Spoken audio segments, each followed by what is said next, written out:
രോഗസൗഖ്യത്തിനായുള്ള തിരുവചനങ്ങളോട് കൂടിയ ഏറ്റുപറച്ചിൽ. പ്രാർത്ഥന. പിതാവായ ദൈവമേ, അങ്ങയുടെ വചനം ജീവനും ആരോഗ്യവുമാണെന്ന് ഞാൻ വിശ്വസിക്കുന്നു. ഈ വചനങ്ങൾ ഏറ്റുപറഞ്ഞുകൊണ്ട് ഞാൻ എൻ്റെ ശരീരത്തിന്മേൽ സൗഖ്യം പ്രാപിക്കുന്നു. തിരുവചനം. യെശയ്യാവ് 53:5. എന്നാൽ അവൻ നമ്മുടെ അതിക്രമങ്ങൾ നിമിത്തം മുറിവേറ്റും നമ്മുടെ അകൃത്യങ്ങൾ നിമിത്തം തകർന്നും ഇരിക്കുന്നു.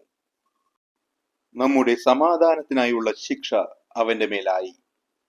അവന്റെ അടിപ്പിണരുകളാൽ നമുക്ക് സൗഖ്യം വന്നിരിക്കുന്നു. ഏറ്റുപറച്ചിൽ. യേശുക്രിസ്തു എന്റെ രോഗങ്ങൾ ഏറ്റെടുത്തു കഴിഞ്ഞു. അവിടുത്തെ മുറിവുകളാൽ ഞാൻ ഇപ്പോൾ സൗഖ്യമുള്ളവനാണ്. തിരുവചനം.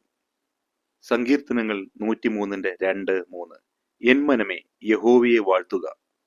അവിടുന്ന് നൽകിയ ഉപകാരങ്ങളൊന്നും മറക്കരുത്. ദൈവം നിന്റെ എല്ലാ അകൃത്യങ്ങളും മോചിക്കുന്നു, നിന്റെ സകല രോഗങ്ങളും സൗഖ്യമാക്കുന്നു. ഏറ്റുപറച്ചിൽ. എന്റെ രോഗങ്ങളെയെല്ലാം സൗഖ്യമാക്കുന്ന ദൈവത്തിന് ഞാൻ നന്ദി പറയുന്നു. എന്റെ ശരീരം ദൈവത്തിന്റെ കൃപയാൽ പുതുക്കപ്പെടുന്നു. തിരുവചനം. പുറപ്പാട് പുസ്തകം 15:26 അവസാന ഭാഗത്ത് ഇപ്രകാരം പറയുന്നു: ഞാൻ നിന്നെ സൗഖ്യമാക്കുന്ന യഹോവയാകുന്നു. ഏറ്റുപറച്ചിൽ.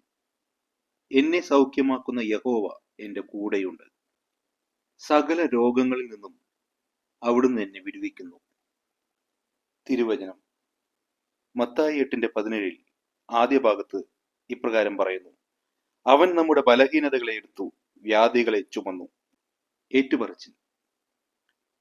എന്റെ ബലഹീനതകളും രോഗങ്ങളും ക്രൂശിൽ വഹിക്കപ്പെട്ടതിനാൽ ഞാനിപ്പോൾ പൂർണ്ണ ആരോഗ്യവാനാണ്. തിരുവചനം. സദൃശ്യവാക്യങ്ങൾ 4:20-22 വരെ. മകനെ, എന്റെ വാക്കുകളെ ശ്രദ്ധിക്കുക. ഞാൻ പറയുന്ന കാര്യങ്ങൾക്കു ചെവി ചായ്ക്കുക. അവ നിന്റെ ദൃഷ്ടിയിൽ നിന്ന് മാറിപ്പോകരുത്. നിന്റെ ഹൃദയത്തിന്റെ നടുവിൽ അവയെ സൂക്ഷിച്ചു വയ്ക്കുക.